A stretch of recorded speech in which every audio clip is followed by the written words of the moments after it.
पूरा गांव में चुलबुल भैया पूरा गांव में भौकाल मचा देल रानी कि हम चंदा से बियाह करब, लेकिन इस ससुरा किसनवा अरे बिचवा में आके सारा मामला में पानी फेर डाला सो। अरे यार बनवारी, तू दारू पियला के बाद ना एकदम औरत नियन रोए लागे ले। और सुन, हाँ, एक बार हमसे कह के देख। हाँ? हम उठवा ले चंदा के। भैया यही खातिर तो तोल लोगन कितना खियावत पियावत बानी हो। खियावत पियावत बाड़ा है? खा खियावत पियावत बाड़ा है? हाय हाय देसी दारू, हाय भूजा। अरे यार हम तोहार इतना बड़ा काम करे वाला बानी। अरे एक आध गो मुर्गा कटवावा। भैया इतना रात के मुर्गा कहाँ मिली? अरे पैसा निकाला ये मुर्गा का, हम तो आदमी कटवा दे। हमार नाम चुलबुल पांडे। तो जनता बानी हम। निकाला पैसा निकाला। अच्छा रुका, ला 100 रुपया। 100 रुपया में का हो यार? 1,000 रुपया था।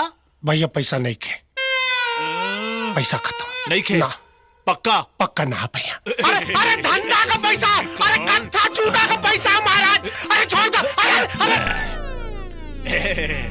अरे कत्था चूना का पैसा, दुकान का धंधा का पैसा महाराज। हाँ अले धर सुन। हाँ भैया। 2 गो मुर्गा कटवा ली है और 1 फुल बोतल अंग्रेजी दारू। ठीक है जो लेके आओ। चुलबुल भैया लगा तो तू हमार पान का दुकान बिकवा के रहा बाबा। अरे रहे दा बनवारी। अरे पान के दुकान तो सिर्फ दिखावा बा। तुहार असली धंधा, तुहार असली कमाई तो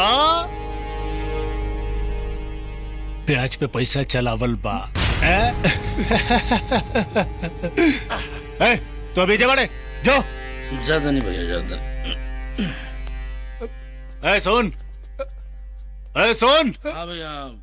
1 पैकेट सिगरेट ले ले, ये पैसा बची तो। सिगरेट? हाँ। अरे यार पगलाइन मारा कहा, पान बीड़ी सिगरेट चाहत रहे तो हमरा से कल होता, दुकानिया से ले ला होती, झूठा ही में पैसा हमारे। अब बनवारी भाई, हाँ। सिगरेट के बारे में छोड़, हाँ। और चंदा के बारे में सोच।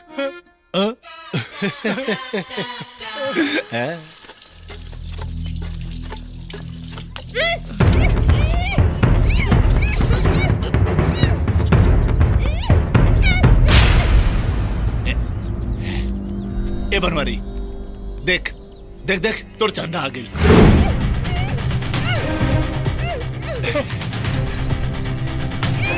ए चुलबुल भाई, हमरा तो डर लगा भाई। अरे ऐसे डर में तो कैसे हुई? अब चंदा का सोची हमरा बारे में, सारा रेपुटेशन खराब हो जाए हमार। हम तो दारू पी के बोल देनी और तू लोग सही में उठा लिया ना। देखा ओके वापस भेज दो। अरे चुप, ज्यादा नाटक ना कर बनवारी।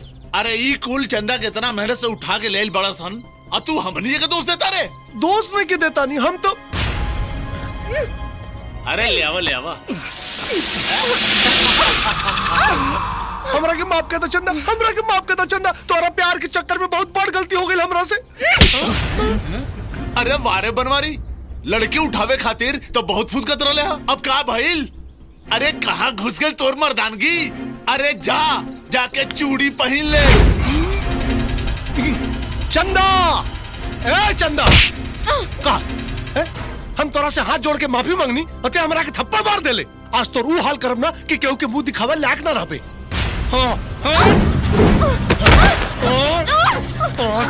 बताई हम बनवारी का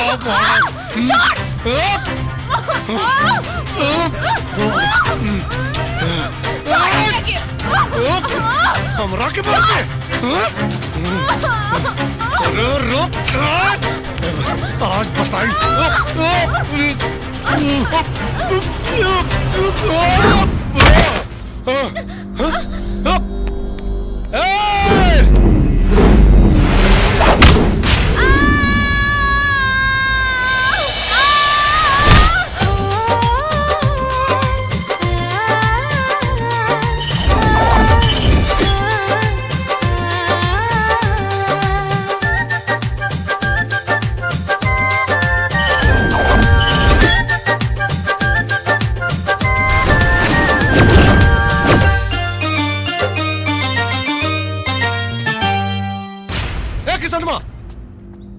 हट जो सामने से। हाँ। हमारा दिमाग बहुत खराब बा आज। लड़की के पावे खातिर देवे के परला जान, तोहरा बस के नहीं खे बेटा। मुआ, जो बेच पान।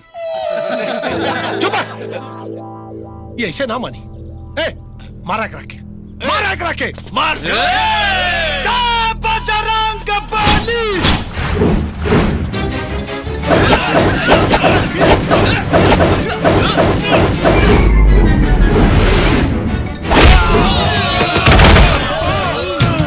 कबड्डी कबड्डी कबड्डी कबड्डी कबड्डी कबड्डी कबड्डी कबड्डी कबड्डी कबड्डी कबड्डी कबड्डी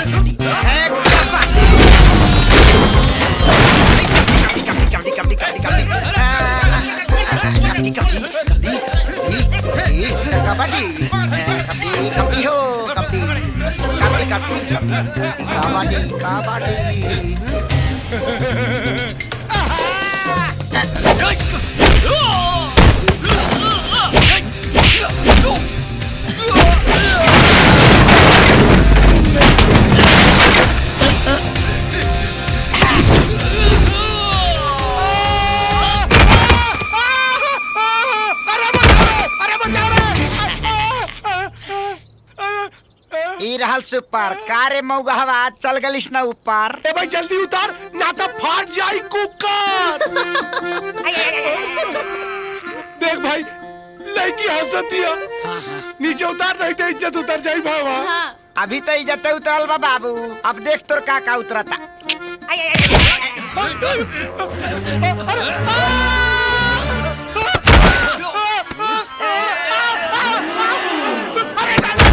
अरे झुलुआ झुलाओ तारे कहाँ रे? अरे मुँह आ गई। अरे गोल पड़ा तारे नीचे मार दे रे। झुला झुला के मुँह आ गई रे। अरे आ गई था। इहा चुलबुल पांडे के कटार। अब तोर जिंदगी हो जाई बेकार। बेटा अब देख जलवा हमार। अरे फाट गई।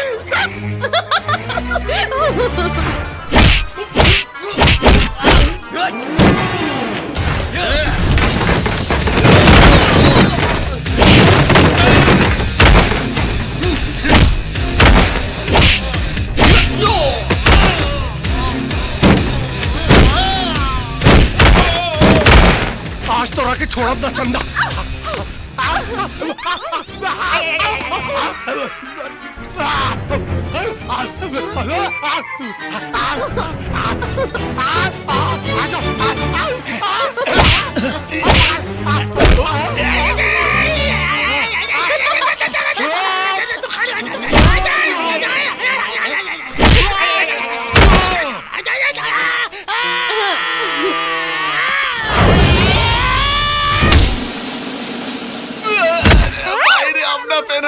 कहाँ के बाली हरे?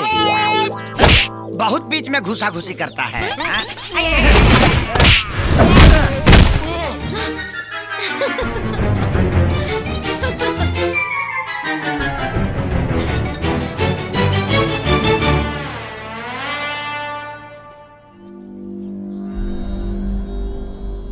बहुत बेइज्जती कह लेते हमार। छोड़ अब ना तोरा के। बदला त लेब बाबू, बदला त लेब।